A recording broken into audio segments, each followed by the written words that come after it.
हैं फिलहाल? तस्वीरें भयावह हैं, जान जा रही है लोगों की। हालांकि दिखाई दे रहा है कि प्रशासन अपने स्तर पर काम कर रहा है। जी बिल्कुल ठीक कहा आपने। तस्वीरें जो है वो भयावह है। मंडी जिला की अगर हम बात करें तो मंडी जिला में रविवार रात से जो है वो बारिश का दौर लगातार जारी है। इस कारण कोई बड़ा नुकसान तो हम कह नहीं सकते कि बड़ा नुकसान मंडी जिला में हुआ है, खासतौर पर जान माल को लेकर। जान जो है अभी तक इस जो रविवार से बारिश का दौर जारी है उसमें किसी की नहीं गई है।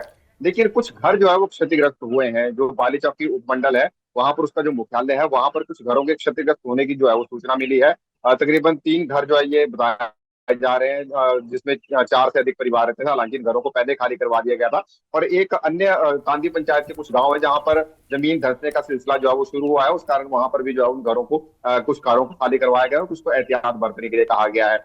ज्यादा जो नुकसान हुआ है वो कुल्लू मनाली में हुआ है। कुल्लू मनाली में जहां पर बादल फटने की घटनाएं भी हुई है और उसके कारण बहुत ज्यादा पानी जो है ब्यास नदी में आ गया है, क्योंकि ब्यास नदी मंडी शहर से होकर ही जो है वो बहती है। मंडी शहर से होकर ही जो है ब्यास नदी जाती है, तो इसलिए मंडी शहर में जो है वो ब्यास नदी का रौद्र रूप देखने को इस वक्त मिल रहा है। इसके अलावा जो मंडी जिला की और नदियां हैं या खड्डे हैं वो भी पूरे उफान पर है, जिसमें उहल नदी है, जीवनी खड्ड है, उन सभी का जलस्तर जो इस वक्त बढ़ा हुआ है। पंडोर डैम ब्यास नदी के ऊपर ही बना है और पंडोर डैम मंडी जिला के तहत आता है। और पंडोर डैम में इस वक्त तकरीबन 1 लाख क्यूसेक पानी जो है वो छोड़ा जा रहा है। हालांकि पंडोर डैम से आज डिसल्टिंग का काम भी किया जाना था, लेकिन डिसल्टिंग के काम को आज इसी कारण रोक दिया गया क्योंकि पीछे से पानी का फ्लो इतना ज्यादा आ रहा है कि डिसल्टिंग के काम को करवाना संभव नहीं होगा। उससे जो है वो ज्यादा नुकसान हो सकता है, इसलिए डिसल्टिंग के काम को जो है वो आज हाल फिलहाल में जो है वो रोक दिया गया है। और अभी जो हमें जानकारी मिली है कि काफी ज्यादा पानी जो है वो पंडोर डैम से छोड़ा जा रहा है। मंडी जिला की बात करें, बारिश का जो दौर है वो लगातार जारी है। बारिश रुकने का नाम नहीं ले रही है। बीच बीच में बारिश थोड़ी कम जरूर हो रही है, लेकिन रुकने का हाल फिलहाल में नाम कोई नहीं ले रही है। और शैक्षणिक संस्थानों में छुट्टी कर दी गई है। और सड़कें अगर हम बात करें तो नेशनल हाईवे जो चंडीगढ़ मनाली नेशनल हाईवे है, कुल्लू मनाली की कनेक्टिविटी पूरे तरीके से सड़क मार्ग से कट चुकी है, क्योंकि मंडी जिला में बहुत से ऐसे स्थान है जहां पर चंडीगढ़ मनाली नेशनल हाईवे पूरे तरीके से बंद पड़ा है। और मंडी से कुल्लू के लिए अगर आपने जाना हो, जो एक वैकल्पिक मार्ग है जो बाया कटौला होते हुए जाता है, वहां पर कन्नौज के पास सड़क इतने बुरे तरीके से डैमेज हुई है कि उसे बहाल होने में भी बहुत लंबा समय जो है, बहुत दिनों का समय जो है वो लग सकता है। जी, तो आप जो जुड़े रहिए चंडीगढ़ वीरेंद्र नेशनल हमारे हाईवे साथ। है। जरा शिमला का भी रुख कर लेते हैं। रणबीर, वहां पर क्या हालात है? वो तस्वीरें भूली नहीं है जो पिछली साल तस्वीरें सामने आई थी, लेकिन अनुमान था कि धीरे धीरे हालात सामान्य होंगे, लेकिन हर बार साल दर साल ऐसी तस्वीरें सामने आ रही हैं। ऐसे में क्या कुछ वहां पर हालात हैं? कई लोगों की जान भी गई है, लेकिन फिलहाल कुछ ऐसी खबर है आज के दिन में? देखिए, राजधानी शिमला की बात करें तो आज थोड़ी राहत ज़रूर है कि सुबह से बारिश नहीं हुई है, लेकिन यहाँ से मुख्यमंत्री की तरफ से आज जो है फिर से एक जानकारी दी गई है कि जिस तरह से नुकसान हुआ है उसका जो है आंकलन यहाँ पर किया जा रहा है। खासकर कुल्लू और मंडी के क्षेत्र में बहुत ज़्यादा नुकसान हुआ है। यहाँ राजधानी शिमला की बात करें तो छुटपुट नुकसान अभी शिमला में देखने को मिला है। पूरे प्रदेश की अगर बात करें तो 20 जून से जो अब तक का आंकड़ा है, आप इसी बात से अंदाज़ा लगा सकती हैं कि हिमाचल को कितना नुकसान हुआ है। 306 लोगों की मौत अब तक हुई है। जो राज्य आपदा प्रबंधन प्राधिकरण की तरफ से जो जानकारी दी गई है, अब तक 20 जून से अब तक जो ये मानसून की जो भारी बारिश हुई है, इसमें 3100 से ज़्यादा घरों को नुकसान पहुंचा है और बड़े स्तर पर जो है मवेशी भी मारे गए हैं, पोल्ट्री वर्ड्स को नुकसान हुआ है, जो सरकारी संपत्ति है उसको नुकसान हुआ है। करीब करीब 2400 करोड़ के नुकसान का आंकलन अभी तक किया गया है। और राज्य सरकार की तरफ से ये कहा गया है कि जो नुकसान हुआ है उसकी भरपाई की जाएगी, लेकिन जिस तरह की स्थिति बनी हुई है, मौसम विभाग की तरफ से आज जो है रेड अलर्ट 3 जिलों के लिए जारी किया गया था। अब उम्मीद ये की जा रही है कि कल से शायद मानसून थोड़ा कमज़ोर पड़ेगा, तो इससे जो राहत और पुनर्वास का कार्य है वो तेज़ी से चलेगा। लेकिन अभी भी जो स्थिति बनी हुई है उसको देखते हुए तमाम जो एजेंसियां हैं उन्हें अलर्ट पर रखा गया है। खासकर कुल्लू मनाली मंडी कांगड़ा ज़िला और चंबा ज़िला के जो डीसी हैं उनके साथ लगातार मुख्यमंत्री जो है संपर्क बनाए हुए हैं, क्योंकि अभी इन्हीं स्थानों पर जो है सबसे ज़्यादा नुकसान देखने को मिला है। और मुख्यमंत्री की तरफ से आज ये भी कहा गया है कि जो ज़रूरी फैसले लिए जाने हैं ज़िला के स्तर पर, उसके लिए डीसी को अधिकृत किया गया है, चाहे वो शैक्षणिक संस्थान बंद करने हो। तो अभी हिमाचल में जो स्थिति है वो वॉर लाइक सिचुएशन आप कह सकते हैं कि एक हिस्सा पूरा हिमाचल प्रदेश का पूरी तरह से आपदा की चपेट में है। जो तस्वीरें निकल कर आ रही है वो अपने आप में डराने वाली है। 2023 में जिस तरह की त्रासदी हुई थी उसी तरह के निशान अब फिर से दिख रहे हैं। जी वीरेंद्र भारद्वाज से मेरा सवाल है, आगे की रणनीति क्या रहने वाली है सरकार की? क्योंकि तस्वीरें इस तरह की सामने आ रही, कई लोग अपना आशियाना गंवा चुके हैं, कई लोगों के घर तबाह हो चुके हैं। हालांकि कुछ लोग शिकायत भी कर रहे हैं कि उन्हें रहने की जगह नहीं दी जा रही, लेकिन फिर भी हमारे सुरक्षा बल, प्रशासन, सरकार की तरफ से जितना हो पा रहा है वो कोशिश की जा रही है। कितने लोग ऐसे हैं वहां पर मौजूद अभी जिन्हें मुश्किलों का सामना अभी करना पड़ रहा है? देखिए प्रिया, जो 30 जून की रात को यहाँ पर मंडी जिला में बहुत बड़ा डिजास्टर हुआ था, जिसमें सबसे ज्यादा प्रभावित मंडी जिला का सराज, करसोग, नाचन और धर्मपुर क्षेत्र जो है वो बहुत ज्यादा प्रभावित हुए थे। वहां पे जो आपदा प्रभावित है उन्हें तो एक तरीके से राहत शिविरों में जो है वो जगह दे दी गई है, लेकिन दिक्कत सी बात है जिस प्रकार से आप कह रहे हैं कि लोगों के घर चले गए हैं, जमीनें चली गई हैं, कुछ जो उनके पास शेष नहीं बचा हुआ है, घर बनाने के लिए जमीन भी नहीं बची है। सरकार की तरफ से 7 लाख के मुआवजे का ऐलान तो कर दिया गया है, लेकिन प्रभावितों का यही कहना है कि जब तक उन्हें जमीन नहीं मिलेगी तब तक वो अपने आशियाने नहीं बसा सकेंगे, और उनकी सरकार से यही मांग है कि उन्हें सुरक्षित स्थानों पर जो जमीन मुहैया करवाए, उसके बाद सरकार मुआवजा दे ताकि फिर वो अपने आशियाने बसाने की कवायद जो है शुरू कर सके। मौजूदा अगर हम जो बारिश हो रही है इसके नुकसान की अगर हम बात करें तो जैसे मैंने आपको बताया कि बाली चौकी में जो है वो वहां पर कुछ घर जो है वो खाली करवाए गए, तकरीबन 13 घर खाली करवाए गए हैं, और ये घर पूरी तरीके से टूटने की कगार पे है, जिसमें से 4 से ज्यादा घर टूट चुके हैं, बाकी टूटने की कगार है।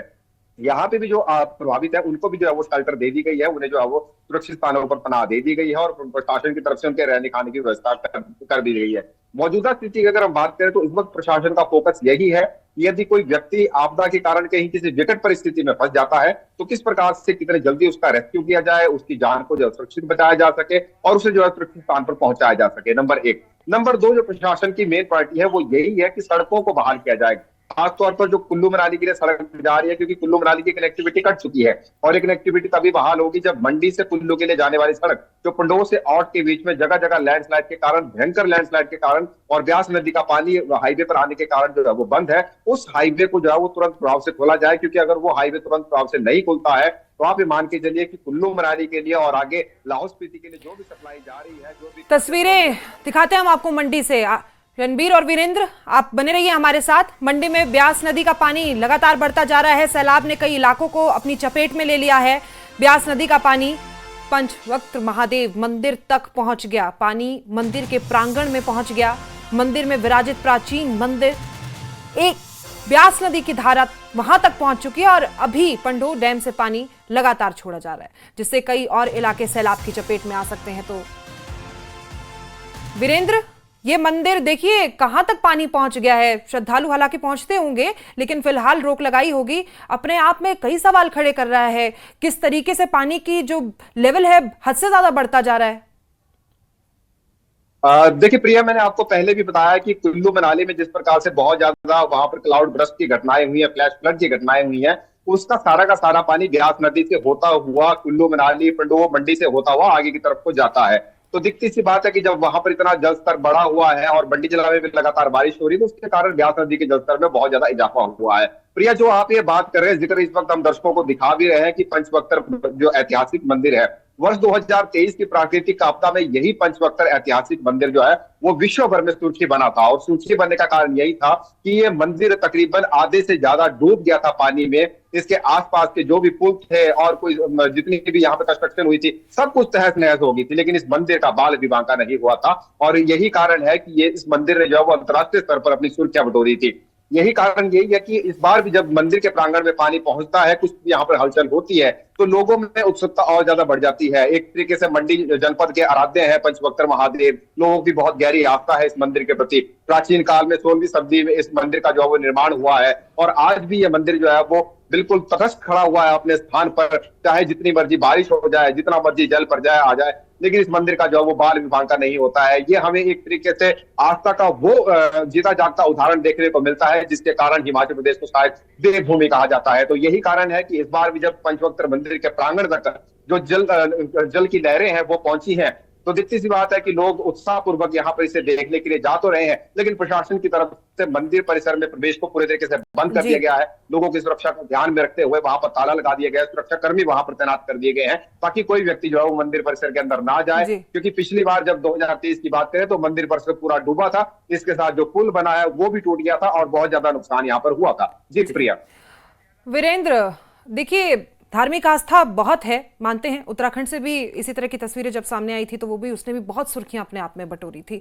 तो धार्मिक आस्था भी, चाहे सैलाब, चाहे मौसम कैसा भी रहे, हमारे जो लोग हैं वहां पर उसके आसपास की चीजें, पूरे इमारतें, पूरे होटल सब तबाह हो जाते हैं, लेकिन मंदिरों को खासतौर पर कोई नुकसान नहीं पहुंचता।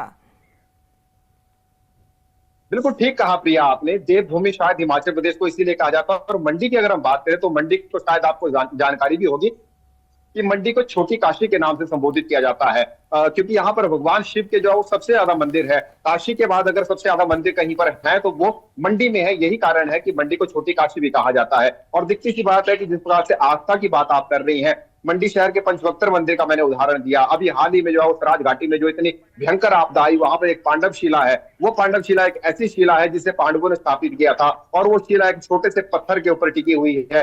एक उंगली से अगर आप उस शिला को हिलाएंगे तो वो हिल जाती है, और अगर आप पूरा जोर लगाने का प्रयास करेंगे तब भी वो शिला जो अपने स्थान से टस से मस नहीं होती। जब वहां पर जल प्रलय आया तो उस शिला के आसपास कुछ भी शेष नहीं रहा। वीरेंद्र, करते हैं आपका रुख। कुल्लू से भी कुछ ताजा तस्वीरें सामने आ रही हैं। भारती हमारे साथ मौजूद है।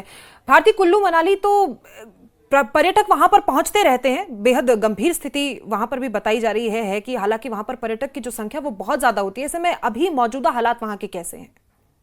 देखिए प्रिया, कुल्लू जिला की बात करें तो कुल्लू जिला में पिछले 2 महीने से लगातार बरसात जारी है, और ऐसे में पर्यटकों की संख्या बहुत कम है, ना के बराबर है। लेकिन जिस तरह से ये भारी त्रासदी हुई है, हालांकि कुछ पर्यटक जो है कुल्लू मनाली में कई जगह पर जो है वो फंसे हुए हैं, लेकिन जहां पर वो है वहां पर वो सुरक्षित है, किसी तरह का कोई नुकसान नहीं है। लेकिन जिस तरह से ब्यास नदी की बात करें तो ब्यास नदी के आसपास जो भारी जो सैलाब बढ़ आ रहा है, उसके चलते जगह जगह पर जो बाढ़ के कारण कई पुल जो है वो पुलिया बह गई है, और लगभग आधा दर्जन से अधिक पुलिया जो है वो बह गई है। चंडीगढ़ मनाली लेह नेशनल हाईवे कुल्लू मनाली की पूरी कनेक्टिविटी जो है वो जगह जगह पर कट गई है, बाधित हो गई है। इसके अलावा कुल्लू मनाली की जो कनेक्टिविटी की अगर बात करें तो वो कुल्लू मनाली बाया रायसन नगर होते हुए मनाली के लिए कनेक्टिविटी अभी है। लेकिन जहां तक पर्यटकों की बात करें तो पर्यटक कुल्लू जिला में अभी बहुत कम है, ना के बराबर है। लेकिन जो लोग यहाँ है वो बिल्कुल सुरक्षित है, और जहां पर भी इतनी बड़ी त्रासदी जिस तरह से हुई है, लगभग जिस तरह से 2023 की आपदा की अगर बात करें तो 2023 की आपदा की तरह ही ब्यास नदी का रौद्र रूप है। जगह जगह पर भारी तबाही हुई है। ब्यास नदी के दोनों छोर पर जगह जगह पर दर्जनों वाहन जो है ब्यास नदी में बह गए हैं। जगह जगह पर कई भवन जो है वो ब्यास नदी के सैलाब में समा गए हैं।